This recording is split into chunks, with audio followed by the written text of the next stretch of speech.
සමහර වෙලාවට අපේ හිත් ගොඩක් තරුණ කාලෙදී අපි ඇතුලේ තැම්පත් වෙන සමහර දේවල් අපේ ඇස්පිය වෙන මොහොත වෙනකම්ම අපිත් එක්ක රැඳෙනවා.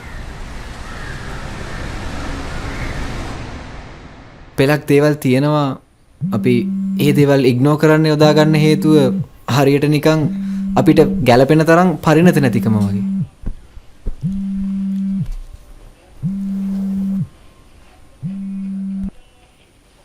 අනේ යකෝ මේ කීවෙනි පාරද බං පොඩ්ඩක් නිකමට වෙලාව වලපන් හොම්ම අන්තිම පාරට අහන්නේ දැන් උඹ එතකොට බැච් පාර්ටියට එන්නේ නැද්ද? මං අද එන්නේ නැහැ බං. අයියෝ තියපන් එන ෆෝන් එක. මං උදාහරණයක් කියන්නේද? හරියට නිකන් ක්‍රෂ් එකක් වගේ. ක්‍රෂ් එකක්ම කිව්වත් සමහර විට ආදරේ වගේ.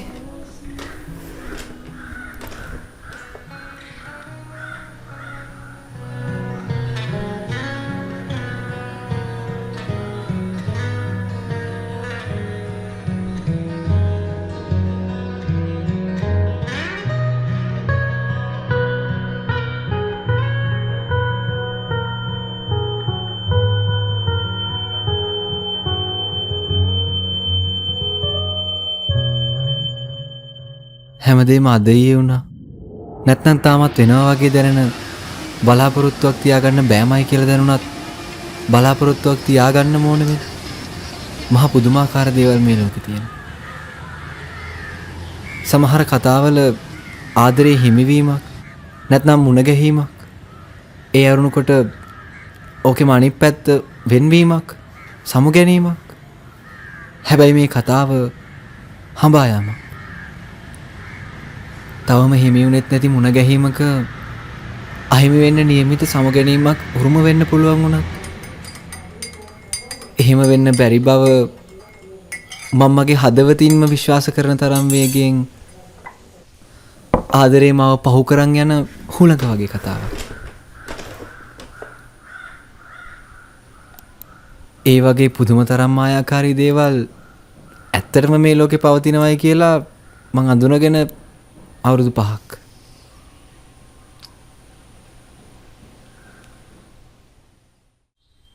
එයාට තිබුණේ මායාකාරී වැල්මක්. මං හිතන්නේ ඒ මායාවට හැමදාමත් මං ඌමනාවෙන්ම අහු වුණා. ඒක හරියට නිකන් වහිනකම් බලාගෙන ඉන්න වේලිච්ච පොළොවකට වැස්සක් වැටෙනවා වගේ දෙයක්. වර්ෂා මොනවද කල්පනා කරන්නේ? එයා නමින් වර්ෂා. හැමදාමත් ඒ වැස්සේ මං තෙමුණා.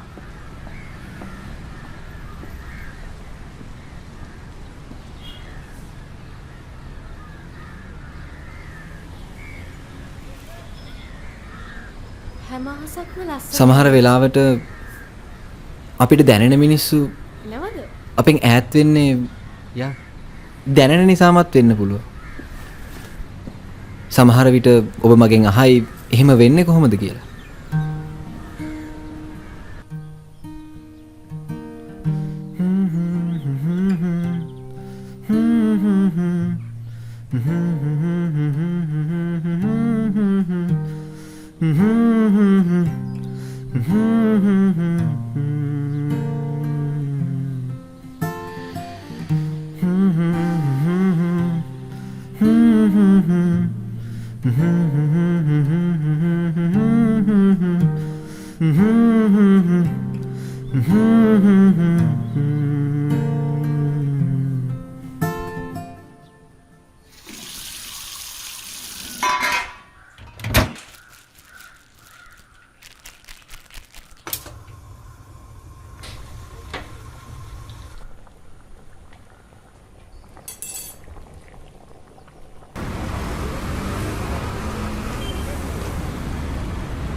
අද ක්ලාස්ද?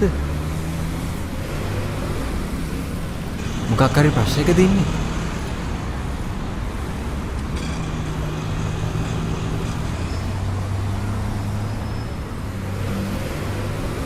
මම මේ කල්පනා කළේ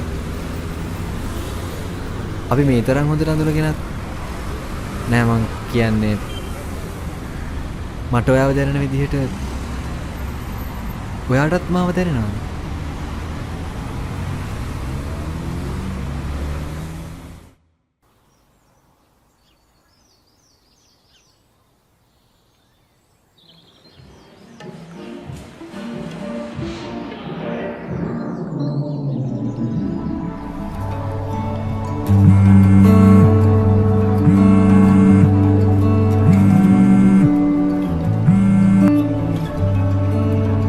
වෙලාවකට වඩා හිතෙන්නේ මම මේ හැමදේම පහු කරලා හුඟක් දුර ඇවිත් කියලා.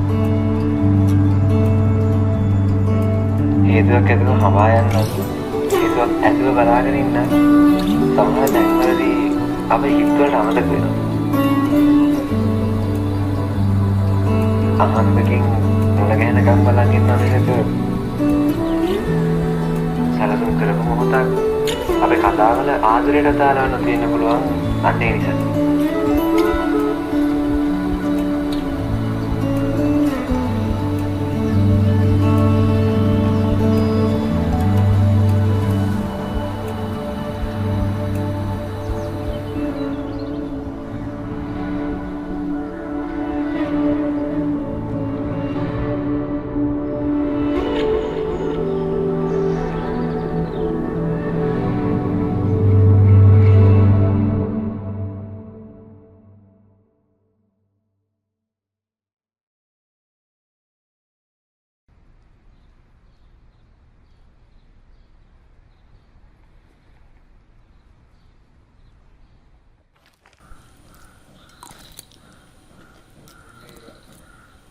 සමහර සිදුවීම් ඇතුළේදී අපි හිතන්න පටන් ගන්නවා මේ හැමදේම අපිට සිද්ධ වෙන්න විශේෂ හේතුවක් තියනවාද කියලා.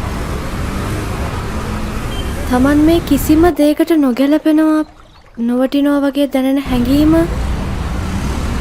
එකපාරක් හරි දැනලා තියෙනවා නම් ඔබ දන්නවා වෙන්න ඕනි. මට මේ දැනෙන හැඟීම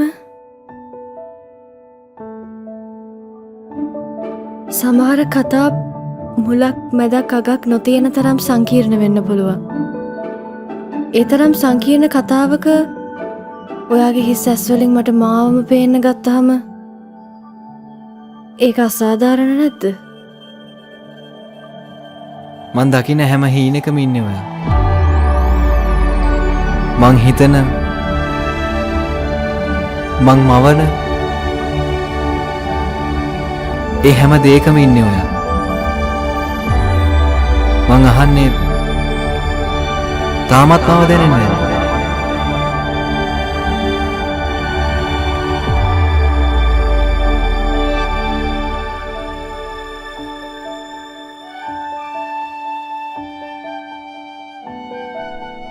ඔයා දන්නවද? සමහර හිත් තියෙනවා ඒවා හරියට සූර්යකාන්ත මල් වගේ. ඉර වෙනුවෙන්ම පිපිලා ඉර වෙනුවෙන්ම බලාගෙන ඉන්නවා.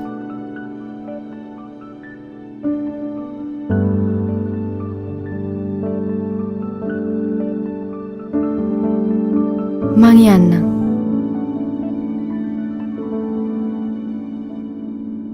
එතනින් එහාට මං උත්සාහ කරේම පැනලා යන්න. මේ හැම දෙයකින්ම ඈතට. කොහෙදම හෝ තැනක අපිව අපිට වඩා හොඳින් දන්න හදවතක් අත්හැරලා පුළුවන් තරම් ඈතට දුවලා යන්න සිද්ධ වෙනවා තරම් මගේ දෛවය හුළඟක් වගේ වේගවත් වෙලා. ඒ වගේ වෙලාවට ඒ හුළඟ පස්සේ දුවනව වෙනුවට කඩාගෙන වැටෙන ලෝකයක මතක අහුලනවා හැරුණකොට වෙනත් විකල්ප මිනිස්සෙක්ට තියෙන්න පුළුවන්ද? ඔව්. තවදුරටත් හඹා යන ආදරයක් එයා ගාව නැහැ කියලා මට දැනුණු හින්දාම මම තීරණය කළා එයාව හොයාගෙන යන්න. බලාපොරොත්තුවක් එක්ක අපි වෙනුවෙන්ම නැවතිලා ඉන්න හිත් හොයාගෙන. ආදරයක් කියන්නෙම ආගන්තුක වෙනවා කියන එකට.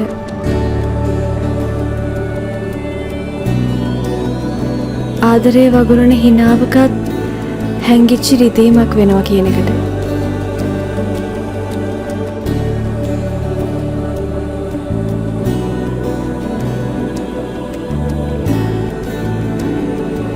එහෙම නෙවෙයිද මේක?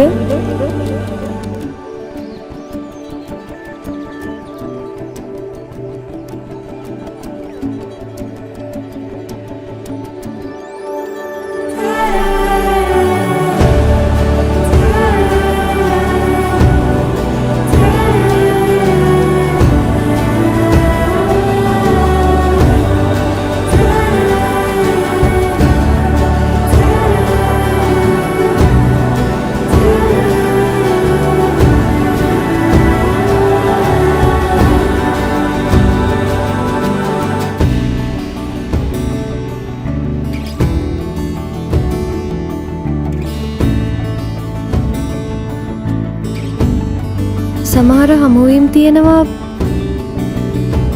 ආයෙත් පාරක් පළවෙනි ආගන්තුක මොහොත දක්වාම ආයෙත් අපි වැරන් යන. මේක වර්ෂා